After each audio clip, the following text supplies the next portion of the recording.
¿Cómo puede alguien salir de prisión tras cometer uno de los crímenes más brutales de la historia de España? Tres niñas muertas, un juicio que partió al país en dos y un asesino que hoy camina libre. Esto es lo que el sistema no quiere que recuerdes.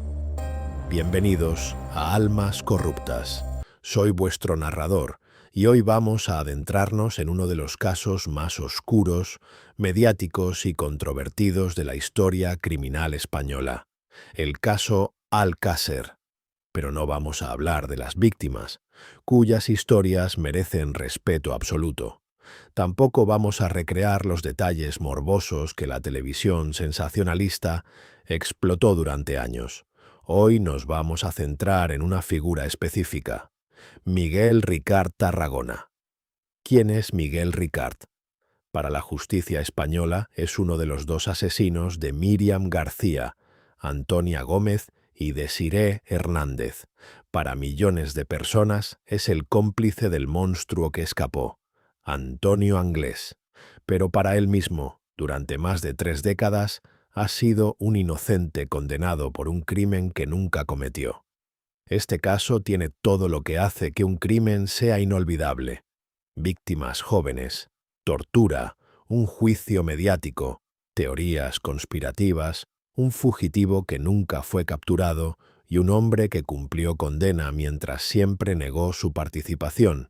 Lo que vamos a hacer hoy es diseccionar quién fue Miguel Ricart, qué papel jugó realmente en los hechos, según las pruebas, por qué fue condenado y por qué incluso hoy su caso sigue generando dudas. Porque en las almas corruptas a veces la verdad oficial no cuenta toda la historia. Miguel Ricart nació en 1969 en Catarroja, Valencia. Provenía de una familia humilde y tuvo una infancia marcada por la marginalidad. Desde muy joven cayó en el mundo de las drogas, los pequeños delitos y la vida en los márgenes de la sociedad valenciana de los años 80. Pero Miguel no era un desconocido. Tenía antecedentes por robos menores, era consumidor habitual de heroína y, lo más importante, era amigo de Antonio Anglés. Anglés era diferente, más violento, más impredecible. Provenía de una familia desestructurada con historial de abusos. Tenía antecedentes por agresión sexual y ya había mostrado en varias ocasiones una conducta profundamente perturbadora.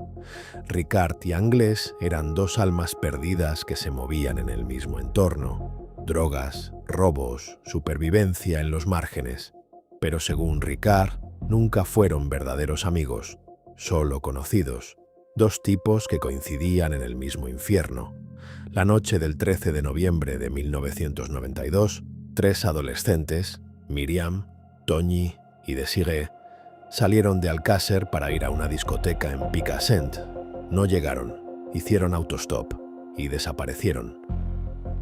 Durante 75 días, España entera vivió pendiente de su búsqueda. Fue uno de los mayores despliegues mediáticos de la historia del país. Programas de televisión, carteles, búsquedas masivas. Pero nada. Hasta que el 27 de enero de 1993, 2 apicultores encontraron los cuerpos en una fosa improvisada en La Romana, Alicante. Lo que descubrieron fue una escena de pesadilla: tortura, violación, asesinato. Las 3 chicas habían sufrido lo peor que un ser humano puede infligir a otro. La investigación policial se centró rápidamente en 2 nombres: Antonio Anglés y Miguel Ricart. Ambos habían estado en la zona, ambos tenían antecedentes y ambos desaparecieron justo después del hallazgo de los cuerpos. Anglés huyó, se esfumó, nunca fue capturado. Hasta hoy sigue siendo uno de los fugitivos más buscados de España, aunque muchos creen que murió poco después al intentar escapar en un barco. Pero Ricart no huyó tan rápido. Fue detenido en febrero de 1993. Y desde el primer momento dijo lo mismo: yo no maté a nadie, estuve allí, pero no participé. La versión de Ricart fue siempre esta: Antonio Anglés le pidió que lo acompañara esa noche. Ricart accedió pensando que iban a robar algo. Pero cuando Anglès paró a las chicas, todo cambió. Según Ricard, Anglès se volvió violento, las secuestró. Y lo que vino después fue un infierno del que Ricard dice que fue testigo, pero no autor. La fiscalía no le creyó. Las pruebas forenses eran limitadas. No había ADN claro de Ricard en las víctimas, pero había indicios, fibras de ropa, declaraciones contradictorias y, sobre todo, el hecho de que estuvo presente. En 1997, Miguel Ricard fue condenado a 170 años de prisión, luego reducidos por la legislación española a un máximo de 40 años. Fue declarado culpable de asesinato, violación y detención ilegal. Pero aquí empieza lo inquietante. Durante todo el juicio, Ricard mantuvo su versión, no cambió, no confesó, y muchos expertos empezaron a dudar. ¿Por qué? Porque las pruebas contra él eran circunstanciales, porque Anglès, el verdadero cerebro según todos los indicios, había escapado, y porque la presión mediática era tan brutal que el sistema judicial necesitaba un culpable. Ricard se convirtió en ese culpable, en el rostro visible del horror de Alcácer, pero siempre hubo una pregunta. ¿Fue realmente un asesino? ¿O fue un testigo aterrorizado que no supo cómo escapar de Anglès? En prisión, Ricard se comportó como un recluso modelo. Nunca fue violento, participó en programas de rehabilitación y siguió insistiendo en su inocencia.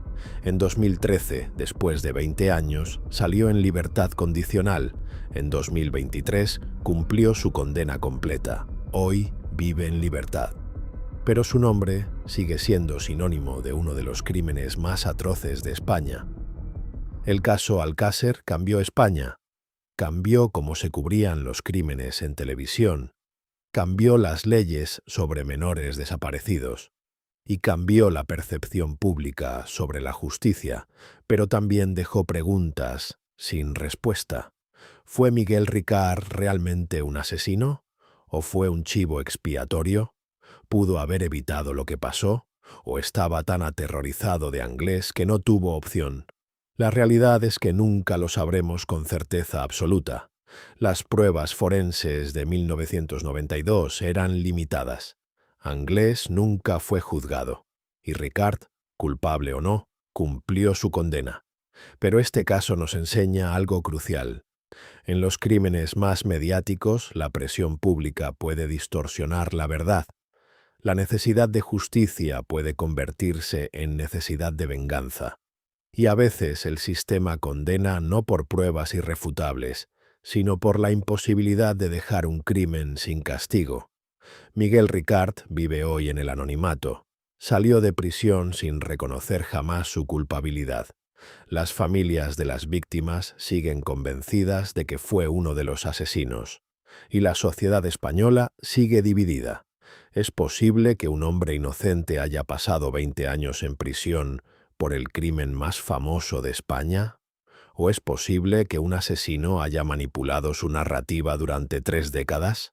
La respuesta depende de qué verdad quieras creer.